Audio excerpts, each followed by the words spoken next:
이제 마지막으로 정직의 리더십. 6번이죠, 6번. 정직한 사람만이 끝까지 성공하는 리더십을 소유할 수 있습니다. 정직의 유익은 미래에 신뢰를 얻게 하는 것인데요. 정직함으로 하나님을 영화롭게 한 다니엘을 살펴보려고 합니다.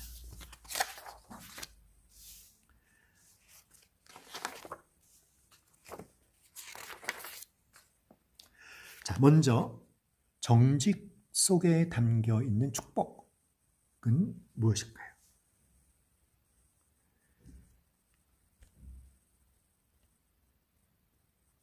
자, 만일 내 입술이 정직을 말하면 내 속이 유쾌하리라. 잠언 23장 16절 말씀이죠. 즉 정직한 사람은 행복합니다. 왜냐하면 그 마음이 유쾌하기 때문에.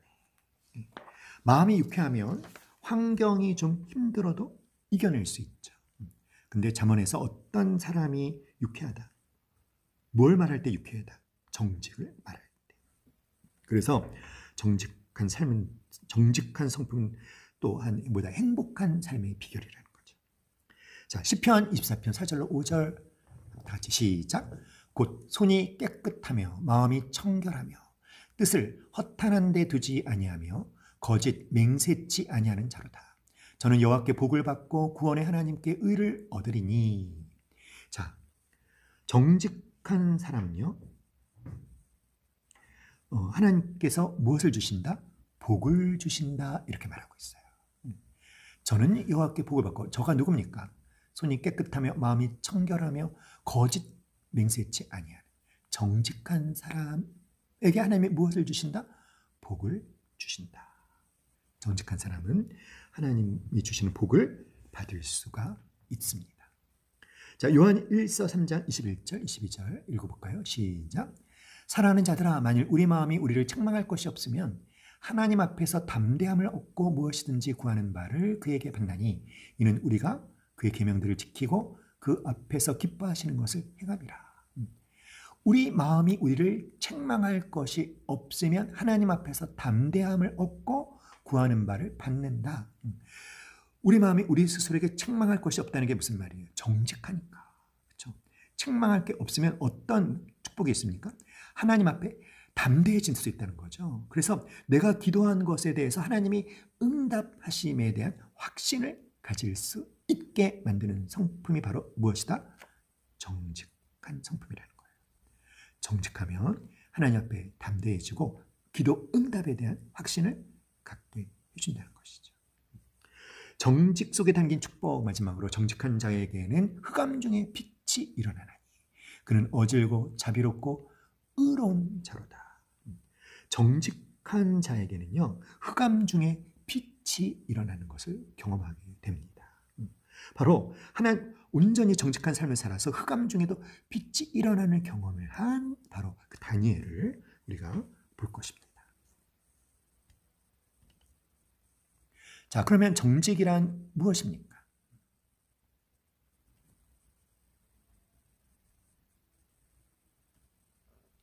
어떠한 상황에서도 생각, 말, 행동을 거짓 없이 바르게 표현하여 신뢰를 얻는 것이다. 여러분 밑줄을 잘 채우세요. 정직이란 무엇이다? 어떠한 상황에서도 무엇을 생각이나 말이나 행동을 거짓 없이 바르게 표현하여 무엇을 얻는 것? 신뢰를 얻는 것. 이 정직한 성품은 어떤 유익을 가져다 준다? 신뢰를 얻게 해준다는 것이죠.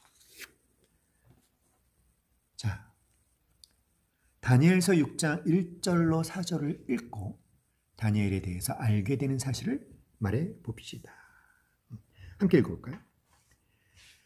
다리오가 자기의 뜻대로 고관 120명을 세워 전국을 통치하게 하고 또 그들 위에 총리 셋을 두었으니 다니엘이 그 중에 하나이라.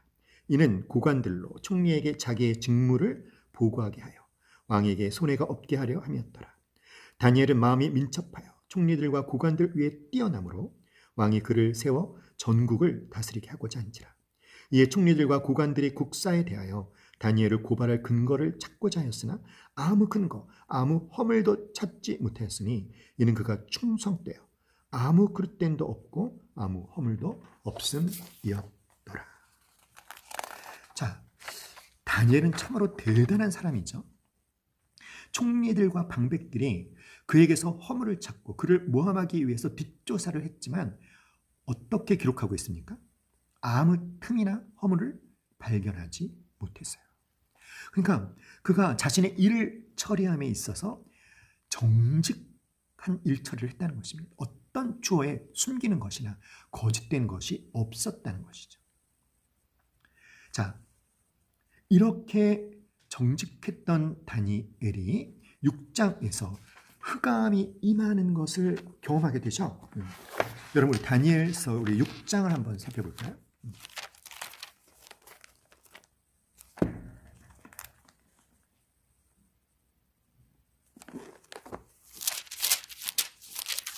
다니엘 6장.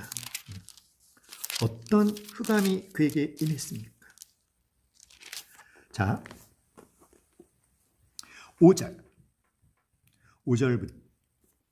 5절부터 우리 9절까지 한번 읽어볼까요? 다니엘 6장 5절로 9절. 구약성경 1243페이지. 다니엘 6장 5절로 9절. 5절 시작. 그들이 이르되 이 다니엘은 그 하나님의 율법에서 근거를 찾지 못하면 그를 고발할 수 없으리라고. 이에 총리들과 고관들이 모여 왕에게 나아가서 그에게 말하되 다리오 왕이여 만수무강하옵소서. 나라의 모든 총리와 지사와 총독과 법관과 관원이 의논하고 왕에게 한 법률을 세우며 한 금령을 정하실 것을 구하나이다. 왕이여 그것은 곧 이제부터 30일 동안에 누구든지 왕 외의 어떤 신에게나 사람에게 무엇을 구하면 사자굴에 던져넣기로 한 것입니다. 그런즉 왕이여 원하건대 금령을 세우시고 그 조서에 왕의 도장을 찍어 메대와 바사에 고치지 아니하는 규례를 따라 그것을 다시 고치지 못하게 하옵소서 하며 이에 다리오 왕이 조서에 왕의 도장을 찍어 금령을 내니라. 그렇죠? 이제 자, 왕 외의 어떤 신에게나 사람에게 무엇을 구하면 사자굴에 던져넣기로. 30일 동안 왕 외의 다른 존재에게는 무엇을 구하지 못하게 하게 만들었어요. 그것을 어기면 어떻게 된다? 사자굴에 던져지는 것이죠. 다니엘에게 이 흑암이 임했습니다. 그러나 여러분, 다니엘은 어떻게 합니까? 계속 읽어볼까요? 10절, 11절, 10절 시작.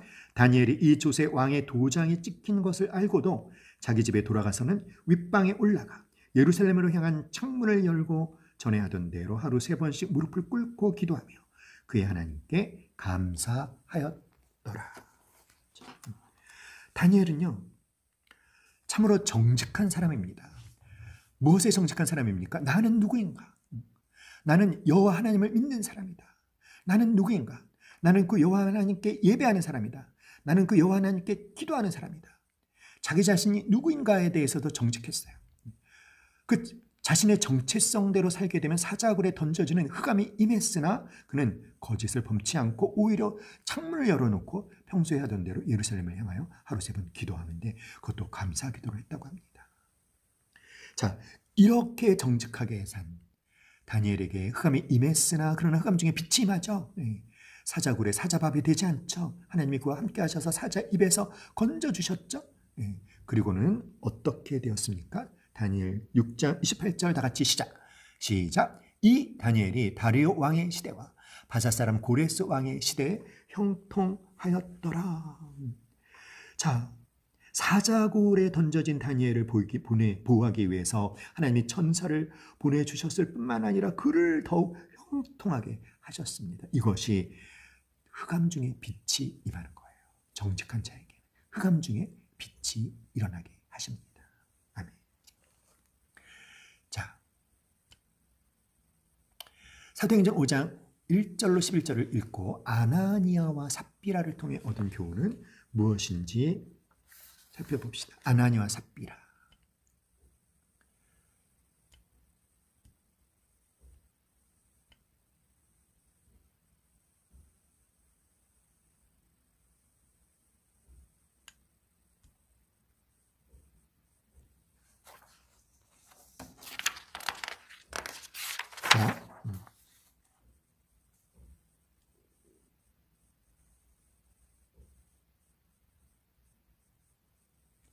자, 사도행전 5장 1절로 11절 여러분이 꼭 그 부분을 나중에 찾아보길 바랍니다. 아마 우리가 다 알고 있는 내용이죠.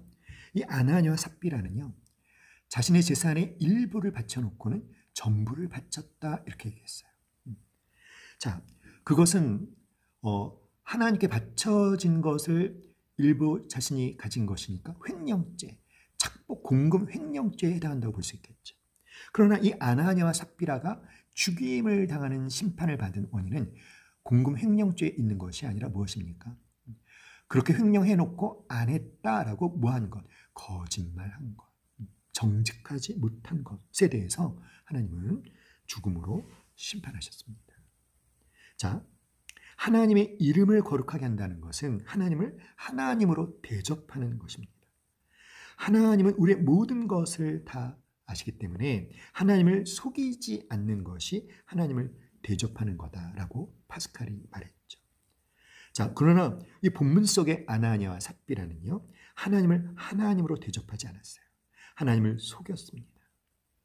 하나님이 가장 싫어하는 죄가 거짓말하는 것이죠. 이렇게 정직하지 못할 때 이것은 그리스도인으로 하여금 능력 없는 삶을 살게 한다라는 것을 우리가 기억해야 될 줄 믿습니다. 자, 정직한 성품을 형성하려면 어떻게 해야 할까요? 첫째, 정직하기 위해서는 부정직한 자신과 대면해야 한다. 두 번째, 작은 것에 정직하게 행동하는 훈련을 해야 된다. 셋째, 정직이 제공해주는 아름다운 미래를 가슴에 간직해라. 네 번째, 정직을 위해 늘 깨어 하나님의 도우심을 받아야 한다. 누구처럼? 다윗처럼. 자, 정직하기 위해서는 나 자신이 부정직한 사람이다라는 것을 인정해야 된다는 거예요. 아니, 나는 정직히 이만하면 정직했지라고 교만에 빠질 때 정말 부정직한 거짓에 빠질 위험이 있다는 것입니다. 겸손해져야 된다는 거죠. 나는 언제든지 부정직해질 수 있는 사람이다. 이것을 솔직하게 인정할 수 있어야 된다. 특별히 작은 것에 정직하게 행동하는 훈련을 해야 된다. 바늘 도둑이 소도둑 된다라고 하지 않습니까? 작은 것에 정직한 것, 이것이 큰 것에도 정직하게 만든다는 거죠. 자, 정직이 제공해주는 아름다운 미래, 정직이 제공해준 아름다운 미래는 무엇입니까? 신뢰를 얻게 해주는 거예요. 표 안에 있는 글을 읽어볼까요? 정직하기 위해서는 거짓이 주는 고통스러운 미래와 정직이 제공해주는 아름다운 미래를 가슴에 새길 수 있어야 한다. 거짓은 잠시의 고통을 덮어준다. 양심을 무디게 해준다. 잠시 유익을 주고 쾌락을 준다. 그러나 그 결과는 비참하다. 반면 정직은 처음에는 고통스럽다. 손해를 보아야 하고 부당한 대우를 받을지도 모르며 불편을 감수해야 한다. 그러나 결국은 유익을 얻는다. 마음의 평화와 가정의 행복 그리고 아름다운 관계를 맺게 하며 하나님과 사람들의 신뢰를 받게 한다. 장기적으로 볼 때 정직함 때문에 고통을 받는 것이 부정직 때문에 잠시 고통을 잠재우는 것보다 낫다. 자, 정직하기 위해서는 정말 늘 겸손한 자세를 잃어버리지 않는 게 필요합니다. 사탄의 유혹이 강렬합니다. 즉히 작은 것을 갖고 거짓을 범하도록 유혹하죠. 그렇기 때문에 하나님 앞에 늘 겸손하게, 하나님, 제 마음속에 정직한 영을 새롭게 해달라고 기도하며 그런 겸손한 자세를 놓치지 않는 것이 필요합니다. 오늘은 또 세 가지 성품을 배웠죠. 첫 번째가 뭐였습니까? 절제. 두 번째가 감사. 세 번째가 정직. 지난주에 순종, 경청, 배려 중에 한 가지 성품을 정해서 한번 해보고 말해보자라고 했는데 오늘 고립토 시간에 한번 나눠보셨으면 좋겠습니다. 다음 주에는요. 오늘 배운 감사, 또 정직, 절제 이 세 가지 중에 또 역시 한 가지 성품을 결정해서 실제로 해보고 또 한번 나눔의 시간을 가져보셨으면 좋겠습니다. 제가 기도하고 마치겠습니다. 사랑과 은혜가 풍성하신 하나님 아버지, 오늘은 또 저희들에게 절제와 감사와 정직에 대해서 가르쳐 주셔서 감사합니다. 하나님, 참 절제가 훈련된 우리가 되어서 행복한 삶을 사는 저가 될 수 있도록 도와주시고, 특별히 감사를 훈련함으로 그 살리는 능력이 가진 감사의 능력을 정말 놀랍게 경험하는 우리 모두가 되도록 인도하여 주시옵소서. 남은 구립토 시간도 하나님께 의뢰하고 감사드리며 예수님의 이름으로 기도하옵나이다.